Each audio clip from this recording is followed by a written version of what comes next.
जय श्री कृष्णा। आज हम आपको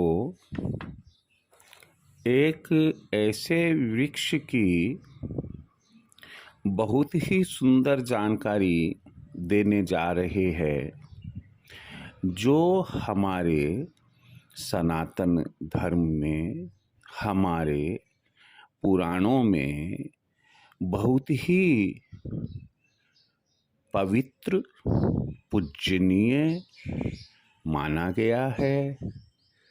ये वृक्ष कौन सा है, इसकी उत्पत्ति कैसे हुई, इसके धार्मिक, आध्यात्मिक और वास्तु से संबंधित क्या लाभ है, फायदे है, उपयोग है, इनकी जानकारी मैं आपको दूंगा।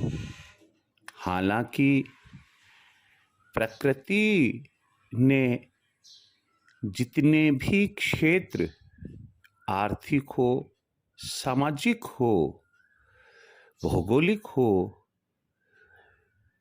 आयुर्वेदिक हो, जितने भी विषय बनाए हैं, इस वृक्ष की सभी विषयों में बहुत ही अच्छी भूमिका है।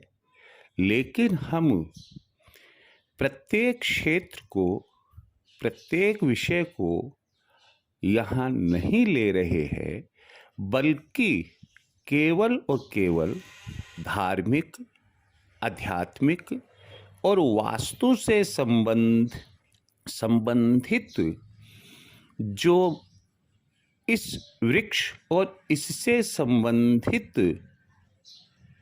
फूल, पत्ती, जड़ आदि है, उनके बारे में विचार शेयर करेंगे। मुझे उम्मीद है कि आप बहुत अच्छे से मेरे इस एपिसोड को सुनेंगे, देखेंगे। आप पूरा सुनिएगा, लाभ मिलेगा, पुण्य मिलेगा। सब्सक्राइब नहीं किया है, आपका मन मानता है, मैं यही कहूँगा सब्सक्राइब करें। पसंद आए तो अपने रिश्तेदार और अपने दोस्तों को शेयर करें, लाइक करें। आपका अपना कुछ विचार हो, कमेंट अवश्य करें। मैं पूरी कोशिश करूँगा आपके कमेंट का जवाब मैं समय पर दूँ। अब आपके मन में एक दुविधा चल रही होगी कि आखिर यह वृक्ष है कौन सा। मैं आपको बता दूं कि हमारे हिंदू वर्ष में जो 12 माह होते हैं, उनमें एक पूरा का पूरा माह, जिसे मास भी कहते हैं, भगवान शिव के लिए माना गया है और उस मास का नाम है सावन मास। और न केवल हिंदुस्तान में, बल्कि हिंदुस्तान के परे जिन जिन देशों में शिवलिंग की पूजा की जाती है, प्रत्येक जगह, प्रत्येक शिवालय में, प्रत्येक शिव मंदिर में सावन माह एक बहुत ही पवित्र, आध्यात्मिक, धार्मिक और पुण्यवान, पुण्य देने वाला मास माना गया है। मैं ज़्यादा समय आपको भ्रमित नहीं कर सकता, बता दूं, इस वृक्ष का नाम है बील वृक्ष, जिसे बील वृक्ष या पेड़ भी कहते हैं। आप सोच रहे होंगे कि ये जो इतनी भूमिका बनाई, इसके पीछे राज क्या है। देखिए, जैसे हमें सुनने और जानने को मिलता है कि वेदों की रचना इंसान ने नहीं करी है, हालांकि जो भी हमें लेखकों का नाम मिलता है मैं नहीं कह सकता है, लेकिन कहते हैं प्रकृति प्रदत्त है। ऐसे ही हमारे त्रिदेव में ब्रह्मा, विष्णु और महेश का स्थान आता है। एक सृष्टि की रचना करते हैं, दूसरे सृष्टि का पालन करते हैं और तीसरे सृष्टि का संहार करते हैं। भगवान शिव की महिमा हम जितनी गाए उतनी ही कम है, और इनकी जो अर्धांगिनी है माँ पार्वती, जो इनकी शक्ति है, उनके बारे में हम जितना जाने उतना ही कम है। जैसे समुद्र की कोई था नहीं होती है, उसी प्रकार से माँ पार्वती और भगवान शिव की अनुकंपा की कोई था और छोर नहीं है। पुराणों में विशेष रूप से स्कंद पुराण में उल्लेख मिलता है कि एक बार माँ पार्वती ने अपनी ललाट से, ललाट पर आए हुए पसीने को पोंछा और पोंछकर फेंका।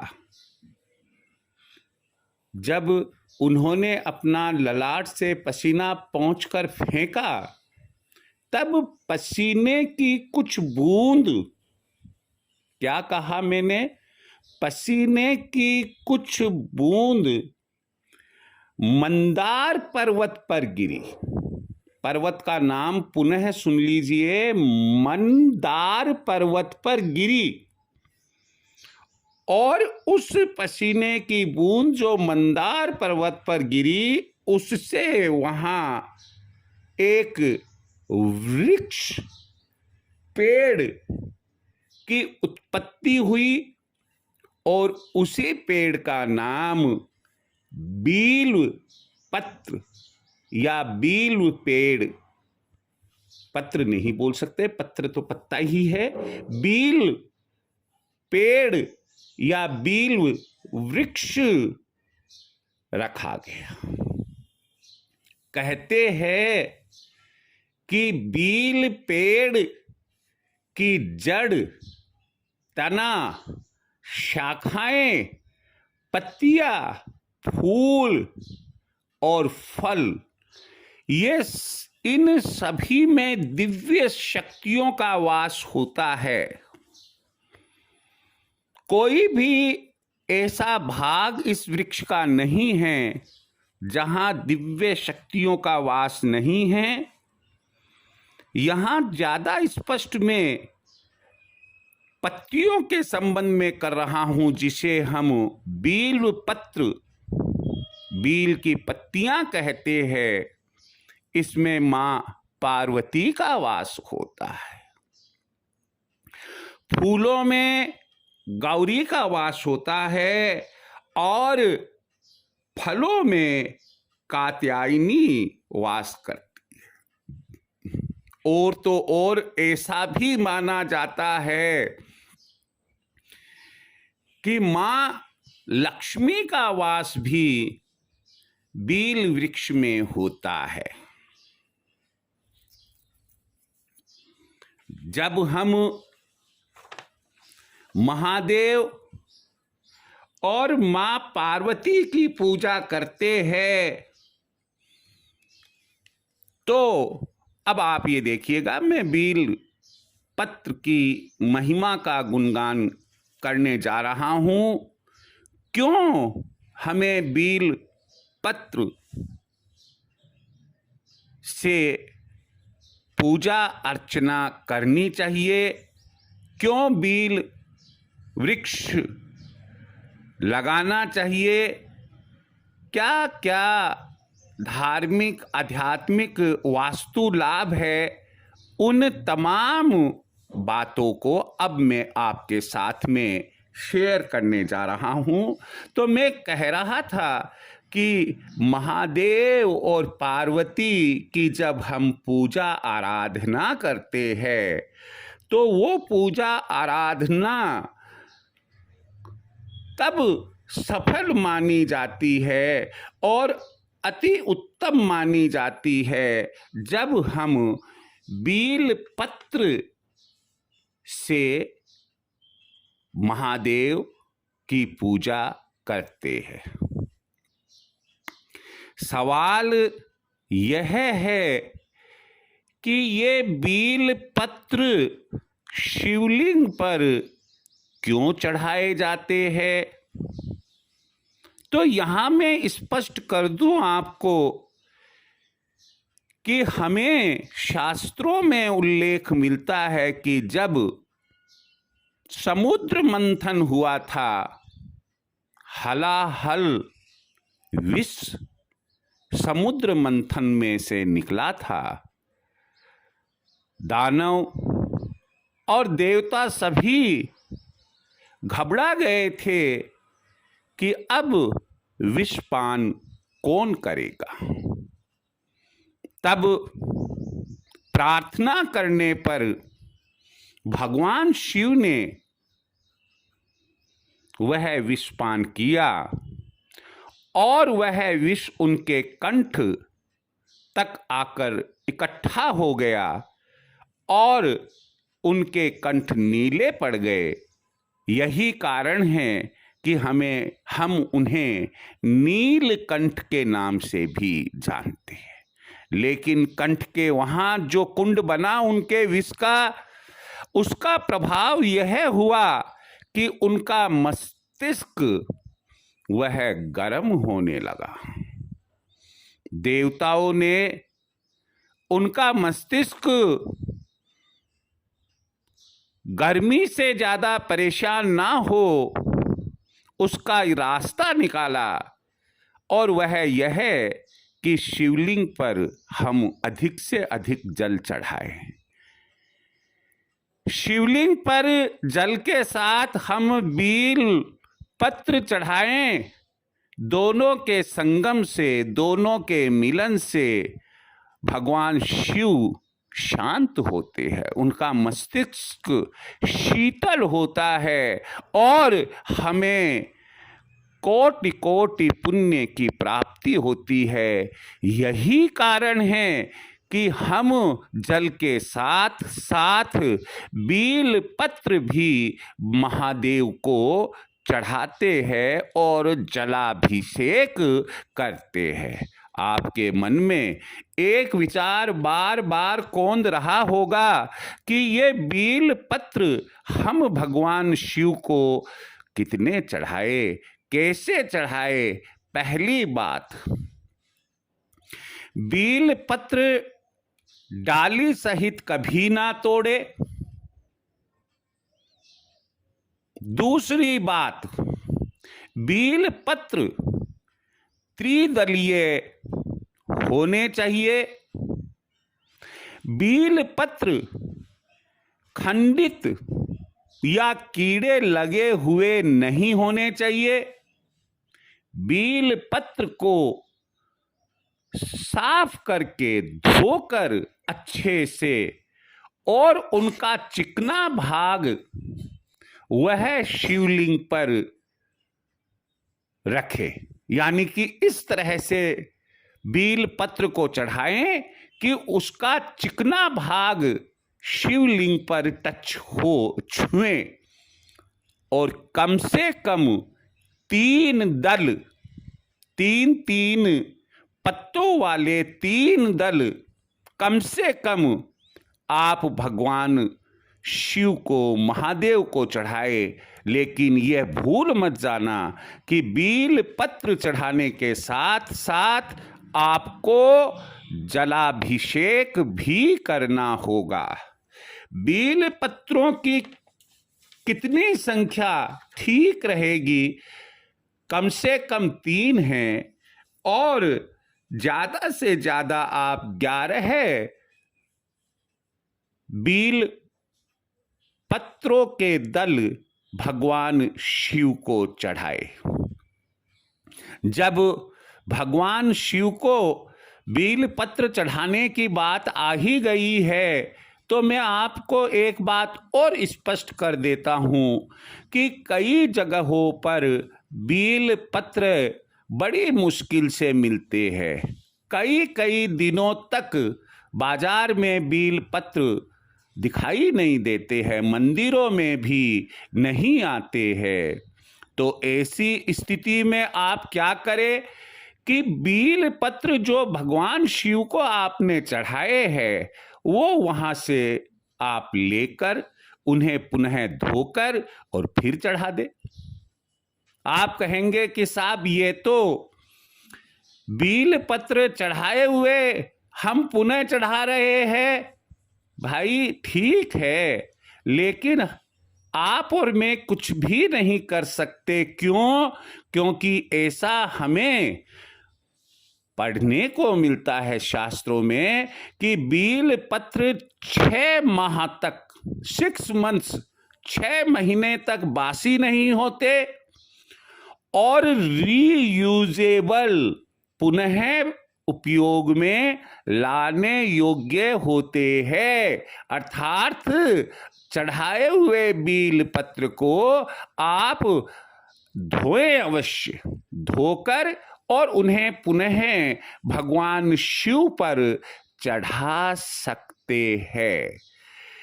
6 महीने तक ये बात मान्य होती है, धर्म संगत होती है। इस ओर आप ध्यान रखिए। देखिए, बील पत्र आप यदि किसी वृक्ष से तोड़ते हैं, वृक्ष का मतलब बील वृक्ष या बील पेड़ से, किसी से नीम से थोड़ी तोड़ेंगे आप। कोई किसी मैंने बोला तो वो किसी वृक्ष का मतलब यहां है बील वृक्ष से जब आप तोड़ते हैं तो कुछ बातों को आप जरूर ध्यान रखें।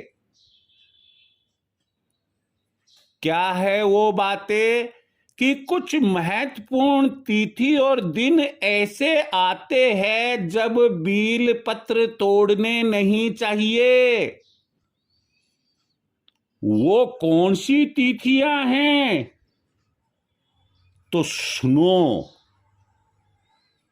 चौथ यानी कि चतुर्थी, अष्टमी, नवमी, चतुर्दशी यानी कि 14, अमावस्या, पूर्णिमा, संक्रांति जिस दिन हो वह दिन, और सोमवार का दिन। इन सब तिथियों और वारों में आपको बील पत्र नहीं तोड़ने। आप कहेंगे यहां कि साहब थोड़ा ध्यान दो, गलत मत बोलो। सोमवार तो भगवान शिव का ही दिन होता है और आप कह रहे हैं कि सोमवार को बील पत्र मत तोड़ो। तो भाई यहां सुन लीजिएगा, यदि आपको सोमवार को बील पत्र चढ़ाने हैं भगवान शिव को तो आप बील पत्र रविवार को तोड़कर रखिएगा और सोमवार को आप भगवान शिव को चढ़ाइएगा। जो वर्जित तिथियां हैं, वार है, संक्रांति है, कदापि आप बील पत्र ना तोड़े। एक बात और बता देता हूं मैं यहां आपको, दोपहर और उसके बाद किसी भी दिन बील पत्र ना तोड़े। दोपहर या दोपहर बाद किसी भी दिन बील पत्र ना तोड़े। अगर तोड़ते हैं तो पाप लगता है। अब जिज्ञासा उत्पन्न हो रही होगी आपकी कि ये जो बील वृक्ष है वो हम कहाँ लगाएं, कहाँ मिलेगा? तो मैं यहां आपको एक बात बता दूं, सामान्यतया तो बील पत्र मंदिरों के परिसर में ही लगा हुआ मिलता है या मंदिर परिसर के आसपास बाहर कहीं मिलता है। तो अन्य प्रश्न आपका उत्पन्न हुआ कि क्या सर हम घर पर नहीं लगा सकते? तो इसका जवाब भैया यह है कि सोने में सुहागा, अर्थात घर में यदि बील पत्र का पेड़ लगाते हैं तो आपको इतना पुण्य मिलता है जिसकी आप कल्पना नहीं कर सकते। इतने फायदे होते हैं आपको दृश्य अदृश्य कि जिनकी आप कल्पना भी नहीं कर सकते हो। तो सारांश क्या निकला? सारांश यह निकला कि बील पत्र का वृक्ष आप घर में लगा सकते हैं, लगाना चाहिए। वास्तु दोष भी दूर होता है, साथ ही साथ अन्य जो फायदे मैं अब बताने जा रहा हूं वे भी आपको मिलते हैं। लेकिन उसके पहले ध्यान रखें कि आप अपने मकान में जहां तक हो सके यदि जगह हो तो उत्तर पश्चिम में यह पेड़ लगाए, उत्तर में ये लगाए। अन्यथा जहां पर भी जगह आपको उचित मिलती है, जहां आप बील पेड़ की, बील वृक्ष की पूजा आराधना सुविधा से कर सकते हैं, उत्तर मुखी या पूरब मुखी होकर आप वहां बील का पेड़ लगा दे। आपको अक्ष पुण्य की प्राप्ति होगी। केवल पेड़ लगाने से काम नहीं चलेगा, आप बील वृक्ष के नियमित रूप से घी का दीपक संध्या समय लगाएं, आपके दुखों का नाश होगा। कहते हैं कि जिस घर में या जिस स्थान पर बील वृक्ष होता है वह स्थान काशी के समान, जिसको हम काशी विश्वनाथ बोलते हैं, वह स्थान, वापस सुन लो, काशी जो एक धार्मिक नगरी है, काशी के समान होता है।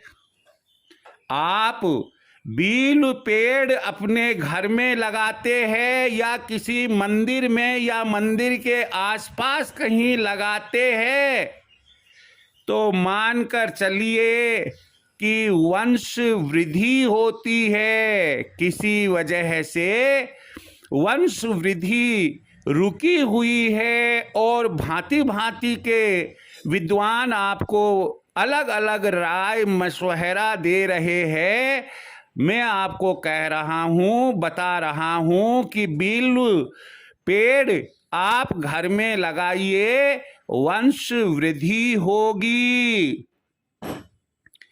आप यदि इस पेड़ के नीचे शिवलिंग रखकर पूजा करते हैं, आपकी हर मनोकामना पूर्ण होती है। बील वृक्ष की पत्तियों में मान्यता तो ये तो बता ही दिया आपको कि माँ पार्वती का वास होता है, वहीं दिव्य शक्तियां मौजूद होती है। जो व्यक्ति बील वृक्ष को काटता है या कटवाता है, मानकर चलिए उसके वंश का नाश हो जाता है। बील पेड़ सोमवार के दिन लगाना अच्छा माना जाता है। आप यहाँ ध्यान एक और बात का रखिएगा, ये बहुत ही सुंदर और हो सकता है अनसुनी बात हो आपके लिए। वह यह है कि अगर कोई व्यक्ति रोजाना एक पत्ता बील पत्र का खाता है, तो मान्यता है कि 12 वर्ष तक लगातार खाने के बाद उसके बदन से एक सुगंध आने लग जाती है। अगली बात है कि घर में बील वृक्ष यदि हम लगाते हैं तो दुखों का नाश होता है, सुखों की प्राप्ति होती है। घर के जितने संकट है, जितनी नकारात्मकता है, नेगेटिविटीज है, वो सब घर के बाहर चली जाती है। बील वृक्ष की पूजा विशेष महत्व रखती है यदि आप रविवार को और द्वादशी के दिन इसकी पूजा करें। कहते हैं कि रविवार और द्वादशी के दिन यदि बील वृक्ष की पूजा की जाती है तो उस व्यक्ति की यश और कीर्ति दुनिया में बढ़ती है। इसके महत्व को ऐसे भी आप समझिएगा। एक और मैं आपको उदाहरण दे रहा हूं, बात बता रहा हूं। यदि किसी मृत व्यक्ति की शवशैया बील वृक्ष के नीचे से निकलती है, जिसे हम अर्थी कहते हैं, यदि बील वृक्ष के नीचे से निकलती है, अर्थात बील वृक्ष की छाया उसे मिलती है, बील वृक्ष का आशीर्वाद उसको मिलता है, तो मान्यता है कि उस शव को, यानी कि जिस व्यक्ति शव है, उस व्यक्ति को मोक्ष की प्राप्ति होती है। अगला अति महत्वपूर्ण बिंदु है, यदि आप नियमित रूप से बील वृक्ष की पूजा करते हैं तो ऐसी परिस्थिति में